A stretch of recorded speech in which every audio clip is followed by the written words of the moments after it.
পদ্মার বুকে বাস ডুবে নিহত হয়েছেন মোট ২৬ জন। গতরাতে ২৩ মরদেহ উদ্ধারের পর আজ সকাল থেকে দুপুর পর্যন্ত আরও ৩ জনের মরদেহ উদ্ধার করা হয়েছে। আপাতত উদ্ধার কাজ স্থগিত করা হলেও কেউ কোনো নিখোঁজের তথ্য দিলে ফের অভিযান চালানো হবে বলে জানায় ফায়ার সার্ভিস। এ ঘটনায় ৫ সদস্যের তদন্ত কমিটি গঠন করা হয়েছে। বড় ভাই উজ্জ্বলের সন্ধানে রাত থেকে অপেক্ষায় ছোট ভাই নয়ন। রাত গড়িয়ে সকাল, দৌলতদিয়া ঘাটেই অপেক্ষা ভাইয়ের। অপেক্ষা যদি ফিরে আসে বাসে থাকা বড় ভাই উজ্জ্বল। আমার আশ্বাস দিলে যে তুমি থাক, যদি আমরা খুঁজবো না, যদি পাওয়া যায় তাহলে তো পাওয়া গেলই। আর আমার দাবি আমার ভাইয়ের দিন পাওয়া যায়। সকাল 10টার পর পাওয়া যায় সেই উজ্জ্বলকে, কিন্তু মৃত অবস্থায়। সন্তানের নিথর দেহ দেখে উজ্জ্বলের বাবা ভাই কান্নায় ভেঙে পড়েন।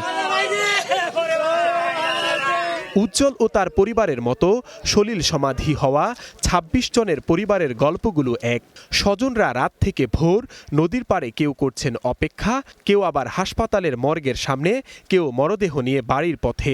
বাসের মধ্যে ব্যাগ পাওয়া গেছে, অর্থাৎ আর কি তার কোনো তথ্য এখনো পাওয়া যায়নি। হেল্পার আর কি ব্রেক পাড়া দিয়ে আর কি ক্লাস না গিয়ার পেতে যা চাবি ছুঁয়ে দিতে গিয়ে গাড়ি দিছে দৌড়।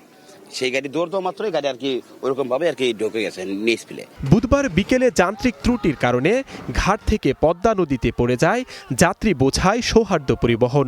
বেশ কয়েকজন জীবিত উদ্ধার হলেও রাতের মধ্যেই একে একে তোলা হয় ২৩ মরদেহ।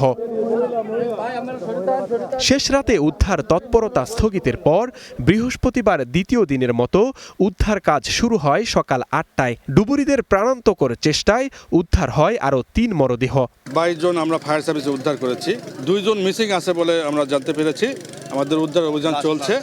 ঘটনা তদন্তে গঠন করা হয়েছে একটি কমিটি। প্রত্যক্ষদর্শী যারা ছিল, যারা উদ্ধার হয়েছে তাদের বক্তব্য শোনা হবে। আমাদের অনেকের নাম্বার নেওয়া হয়েছে, তাদের সাথে কথা গতকালও আমরা বলেছি, ইভেন তদন্তের সময় বলা যাবে। এখন তো দেখেছেন আসলে মানবিক বিপর্যয় একটা, তো এই বিপর্যয়ে তারা সবাই কাজ করছে।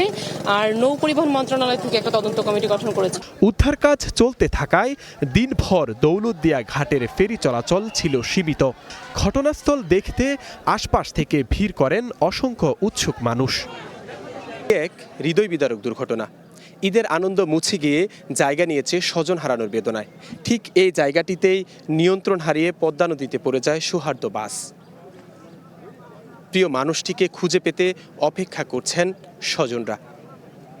জিসান আহমেদ, স্টার নিউজ, দৌলতদিয়া ঘাট, রাজবাড়ী।